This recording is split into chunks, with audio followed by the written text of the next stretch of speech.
जी hello दोस्तों, मेरा नाम है अरुण। उम्मीद है आप लोग ठीक होंगे। दोस्तों, बहुजन समाज पार्टी की राष्ट्रीय अध्यक्ष मायावती ने आज लखनऊ के सरोजनी नगर में जनसभा को संबोधित किया, जिसमें उन्होंने कहा कि केंद्र में बीएसपी सरकार बनने पर अलग अवध राज्य की स्थापना की जाएगी, जिसमें लखनऊ भी शामिल होगा।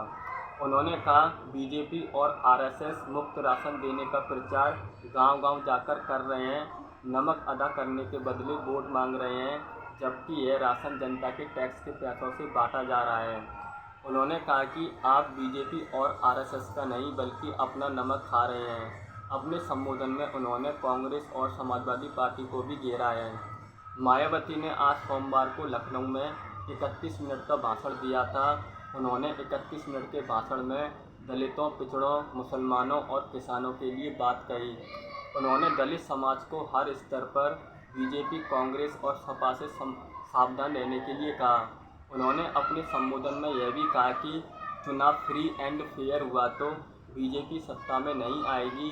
उन्होंने कहा कि आज़ादी के बाद सबसे ज़्यादा केंद्र में कांग्रेस की सरकार रही है। उसकी गलत नीतियों की वजह से आज बीजेपी केंद्र की सत्ता में है। उन्होंने कहा, बाबा साहेब द्वारा बनाए गए संविधान के मुताबिक दलितों और पिछड़ों को आरक्षण नहीं दिया गया है। उन्होंने कहा, हमें बीजेपी और कांग्रेस गठबंधन को इस सत्ता में आने से रोकना होगा। इस बार बीएसपी के लोगों को किसी भी कीमत पर गुमराह नहीं होना है। बीएसपी के लोगों को वोट के बल पर अपनी ताकत का एहसास विपक्षियों को कराना है। आज धार्मिक अल्पसंख्यकों की स्थिति काफ़ी ज़्यादा खराब है।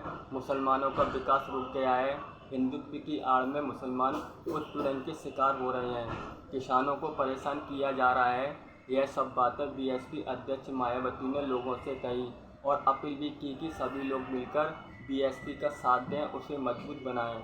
मायावती ने आज सोमवार को लोगों को लखनऊ में संबोधित किया है।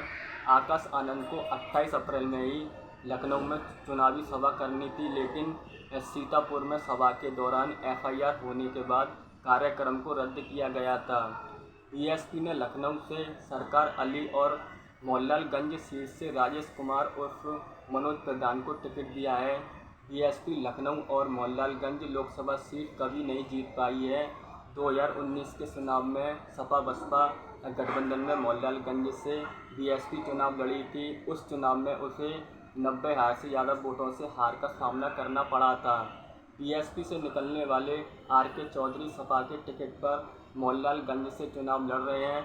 मायावती ने आज सरोजनी नगर क्षेत्र में इसलिए चुनावी सभा की है, जिससे दोनों लोकसभा सीटों के मतदाताओं तक अपनी बात को पहुंचाया जा सके। Thank you.